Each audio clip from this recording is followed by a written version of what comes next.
to Allah, the glory and praise comes from me. And glory and praise from Quran, this channel that I'm hopping back on, that I haven't been in on a while.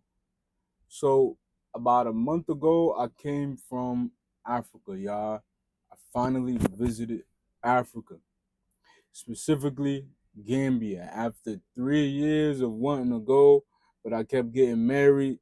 I married two girls after having the want and desire to go visit Gambia and go live there, make a hijrah there. I had got married twice, which was both was me sacrificing. I'm like, I'm gonna just get married and stay. But then I got divorced again. So now I'm at the conclusion that I'm not gonna get married again in America. Next time I get married again, it's gonna be in overseas. And uh, inshallah, we don't know what the future beholds.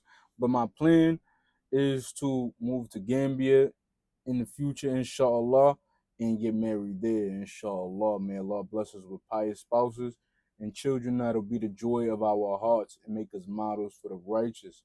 I mean, this is one of the prayers of the believers, you know.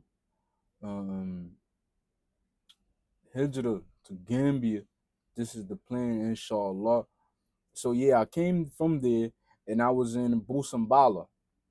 I was staying in Busambala. I'm gonna tell y'all about how I ended up in Busambala and just how I, you know, went there, right? And how I, you know, was given a safe haven, a very safe haven in one of the poorest parts of Gambia. Okay, okay, okay. So when I first, so let's just take it back. One, the first type of actual connection I got to Gambia, besides the interest in going there and knowing that it was a potential place to make a hijrah at because it's a Sunni community there, is when this brother, he messaged me, and I'm sure many of y'all, if y'all on TikTok, got these messages. But his brother messaged me on Instagram asking about, he wanted some money. He's asking for money, basically panhandling, I guess you can call that. And he said he was from Gambia. And low key, like I said, I kind of connected with him a little bit because I was wanting to go to Gambia. So I'm like, oh, that's a coincidence. Okay. So the brother, so boom, I'm talking. So that was when I met I first got connected with the brother. And since then, I'm not gonna say my good deeds, but I fulfilled a lot. I felt like Allah sent me him to get good deeds. Put it like that. That was because I was in I was at a crossroads, but on where do I give zakat to? Like where do I don't have nobody. So when he would message me, I basically that was the guy. Um, and I know I just exposed a lot, but that wasn't my intention fully to tell y'all why, and Allah knows best. May Allah rectify my intentions and rectify our heart and rectify our affairs. I mean, so we was together for a while when he would keep hitting me back up. So may Allah forgive me if I did something crazy, but I had to block him after a while. I'm talking about after more than a year, more than maybe 2 years.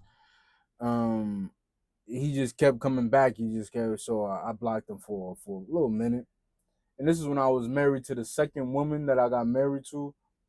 Um, and I was too, like I knew him since I was married to the first woman. So me and knew him for a minute. But so around that time, I blocked him for a while, just just not have feel like you know, just to not have that guilt on me for not wanting to send money and all of that stuff.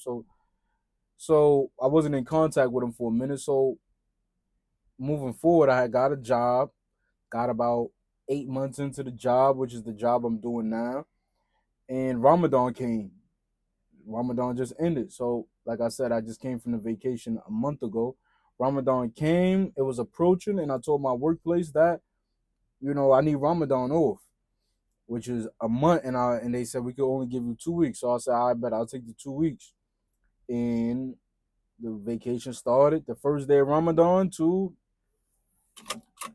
about the 14th day of Ramadan. So I took 14 days off. I took 14 days off. I spent 10 days in Gambia, or at least my flight.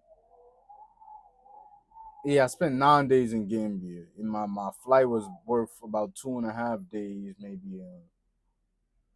I guess we can say, yeah. So spent 9 days in Gambia. Good time, in my opinion. I don't seek to. I'm glad it took that long because it was Ramadan. Not much. It was Ramadan, so I wasn't doing a lot. And that's also another thing. I was seeing Gambia at its best because in Ramadan, it is another. People act accordingly. You wasn't hearing no music. You were seeing almost every woman with their jilbab on, at least in Busambala, right? Because that's where I was at mainly. And I'm not gonna say I take it with a grain of salt, but I understand, and other Gambians understand as well that the people, that's during Ramadan. Ramadan is not this perfect, like, but other over Ramadan you may hear music a little bit more. So going forward about approaching Ramadan, when I take the 2 weeks over, I didn't even know I wanted to go to Gambia, to be honest with you. But I had this thing going on where um it's called the Kamamudu Project. You can look that up, and I'm a part of that, and I've acquired land, or at least I've been put down to get land there. And they say you have to build it between 2 years, and I'm going on 2 years, so I'm like, oh, let me just take this 2 weeks to go on this on go see Gambia, you heard, and just get it out the way, knock that out the way, because it's been years now.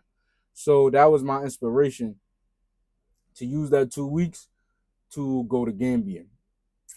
Um, and in that time, between the time of me, going to Gambia and telling them that I need to take this vacation, telling my workplace I need to take this 2 weeks.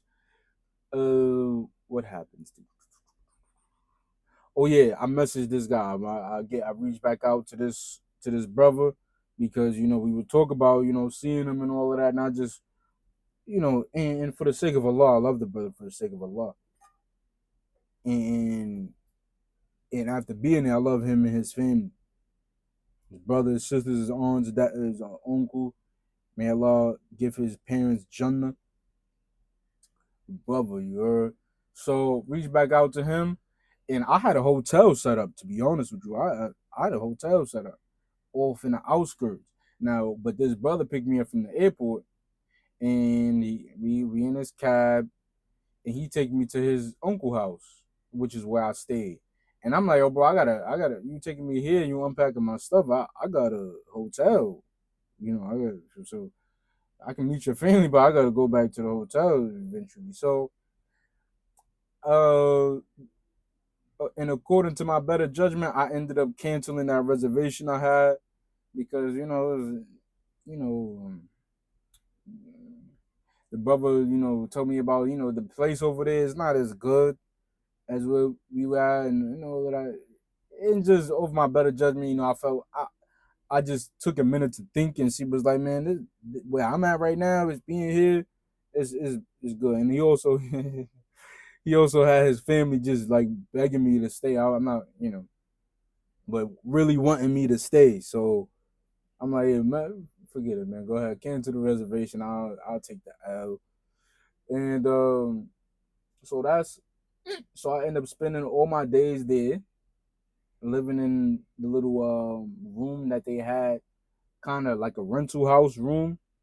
I spent all my days there, comfortable, and when it comes to the amenities like the bathroom and the shower, which they don't have, uh, it's not for the weak.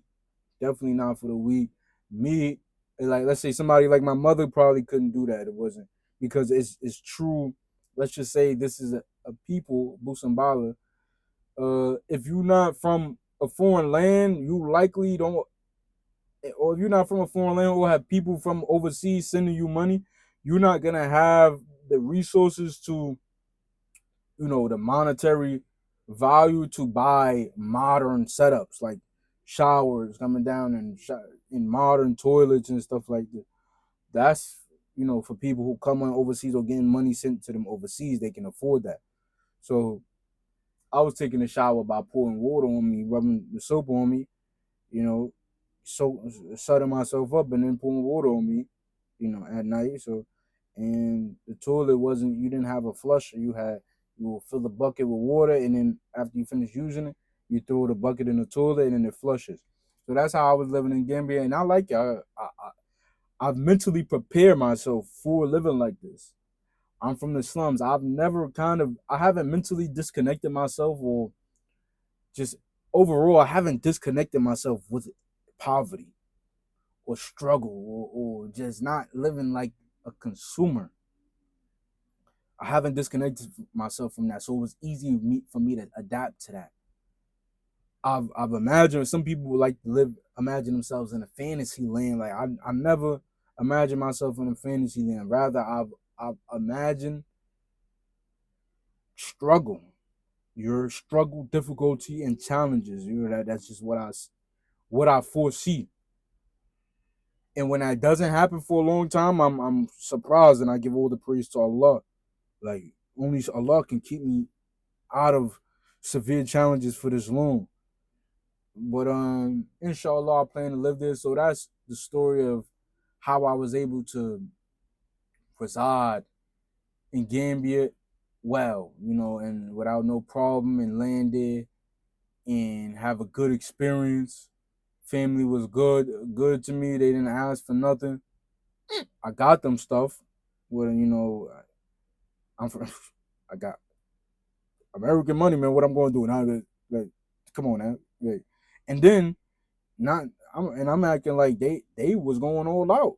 They was, they was giving me 2 plates of big meals of food, all different types of meals. These different meals that me personally is not really what I'm into. I like, I'd rather keep it simple, but they was really going all out, and they don't have that type of money.